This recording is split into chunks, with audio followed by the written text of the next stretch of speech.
विश्व में आगरा का नाम रोशन करने वाली अर्जुन अवार्ड विजेता अंतर्राष्ट्रीय महिला क्रिकेटर पूनम यादव भूमाफियों के जाल से बच नहीं सकी हैं। आपको बता दें कि भूमाफियों ने उनकी जमीन पर कब्जा कर लिया है। पुलिस कार्रवाई की गई तो भूमाफियों ने तहसील में जमीन के कागजातों में हेराफेरी कर दी। आपको बता दें कि अंतर्राष्ट्रीय महिला क्रिकेटर पूनम यादव के पिता ने लेखपाल से लेकर एसडीएम तक को कटघरे में खड़ा कर दिया है। उनका कहना है कि 30 मई की सुनवाई का नोटिस 31 मई को प्लॉट पर चस्पा करा दिया गया है। इससे परिजन अब अधिकारियों के चक्कर लगा रहे हैं। पूनम के पिता का कहना है कि इसी साल फरवरी में उनके पास कपिल मित्तल का फोन आया। उसने फोन पर कहा कि जमीन खाली कर दो, जमीन हमारी है। उन्होंने कहा ऐसा कैसे हो सकता है, उसका बेनाम तो उन्होंने 2 साल पहले ही करवा लिया था। आगे उन्होंने क्या कहा, आइए सुनते हैं। सनौर श्री वीरेंद्र सिंह, हिंदू कटरा निवासी, उनसे ज़मीन ली थी। किसके नाम खरीदी? ये ज़मीन हमने अपनी बेटी इंटरनेशनल क्रिकेटर पूनम यादव उनके नाम से ये ज़मीन ली थी। और ज़मीन हमने ली तब से बाकायदा हम काबिज़ हैं। उस पर जो है गेट लगा हुआ है, बाउंड्री है, ताला लगा हुआ है।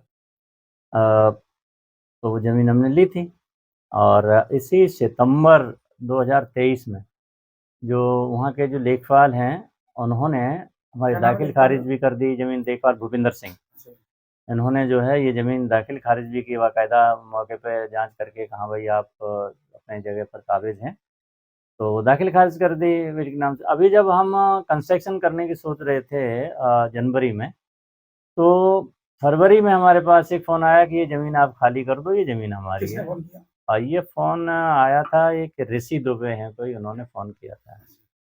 तो ये बात हमने फिर आगे शिकायत की। फिर वो भूपिंदर जो लेखपाल है उन्होंने भी फ़ोन किया कि भाई ऐसे-ऐसे ये जो ज़मीन है ये 16 से 14 में आपका बैनामा है और आपने जो ली है आप काबिज़ हैं, लेकिन ये 1613 वालों ने ले ली है और वो कहते हैं कि 1613 मैंने कि अभी आप जब दाखिल खारिज कर रहे हैं और हमें ये बता के दे रहे हैं कि 16 से 14 नंबर है, आप अपनी जगह सही काबिज़ हैं और अब आप कह रहे हो कि आप थाने आ जाओ। तो मैंने भाई थाने आने का क्या औचित्य है, मुझे बताइए। तो बाद में कुछ नहीं है, वो ऐसे ही सब गोलमाल किया हमने। कमिश्नर यहाँ के जो मैडम हैं अपनी जी ऋतु महेश्वरी जी के यहाँ हमने अपनी शिकायत की कि ऐसे-ऐसे हमें धमकी दी जा रही है कि भाई ज़मीन खाली कर दो। तो उन्होंने एक्शन लिया और ये तहसील के लिए लेटर लिखा कि भाई आप इस पर तुरंत एक्शन लीजिए, लड़की के साथ अनजस्टिस ना होने पाए। लेकिन जब वो लेटर यहाँ तहसील में आया तो सब गोलमोल कर लिया। इन्होंने क्या रिपोर्ट भेजी, क्या नहीं किया, हमें कुछ नहीं बताया। और लेखपाल क्या कहता है? वही लेखपाल जिसने हमें दाखिल खारिज करके दिया और वही लेखपाल फिर बाद में कहने लगा कि नहीं यहाँ पर तो 13 नंबर ही आ रहा है। मैंने भाई 13 नंबर आ रहा है तो 14 कहाँ है, हमें 14 दीजिए। तो वो कुछ नहीं, बाद में उन्होंने जो है दबंगों ने जो है ये कह रहे थे कि ये 13 नंबर आ रहा है, उन्होंने लेखपाल की सही से उसमें ताला लगा दिया, हमारे ताले के ऊपर। हाँ, ताला तोड़ दिया पहले हमारा। तो इसकी शिकायत फिर हमने पुलिस को की। मैंने भाई ऐसे-ऐसे कुछ भूमाफिया हैं जो जबरन हमारी ज़मीन को कब्जा करना चाहते हैं। तो फिर हमने दूसरा ताला लगाया तो उन्होंने हमारे ताले के ऊपर ताला दूसरा लगा दिया। तो जब हमने पुलिस को शिकायत की तो पुलिस ने वो ताला हटवा दिया और हमारा ताला उसमें लगा हुआ था। अभी वो कुछ समय के बाद कहते हैं कि ये तो 13 नंबर है और ये जबरन इस पे कब्जा किए हुए हैं, खाली नहीं कर रहे हैं। उल्टा मतलब हमारे ऊपर और ब्लेम लगा रहे हैं और हमारी ज़मीन को जबरन हथियाना चाह रहे हैं। ये जी। एसडीएम अब और हम लेखपाल कोई नहीं सुन रहा। कोई नहीं सुन रहा। हम न्याय के लिए उनके दर-दर भटक रहे हैं, वो उल्टी हमें और धमकी दे रहे हैं।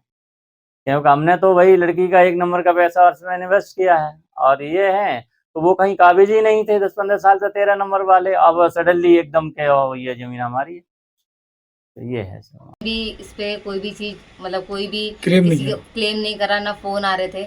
और पिछले 3-4 महीने से पापा को कॉल आते हैं कि नहीं ये ज़मीन हमारी है और इसको आप छोड़ दीजिए। भाई मेरे पूरी मेहनत की कमाई लगी है इसमें और मैं चाहती हूँ कि मुझे न्याय मिले और मैं योगी जी से चाहती हूँ कि मुझे इस चीज़ में न्याय दिलाएं। आपको लगता है कि योगी जी राज में न्याय मिलेगा आपको? बिल्कुल लगता है क्योंकि हम लोग देखते आ रहे हैं कि वो हमेशा सही का साथ देते हैं। तो मुझे लगता है कि जो भी मेरे इसमें मेरी मेहनत की कमाई जो मैंने पूरे सालों साल मैंने इतनी कड़ी मेहनत की थी उसकी कमाई मैंने इसमें लगाई है, तो मैं चाहती हूँ कि मुझे न्याय मिले।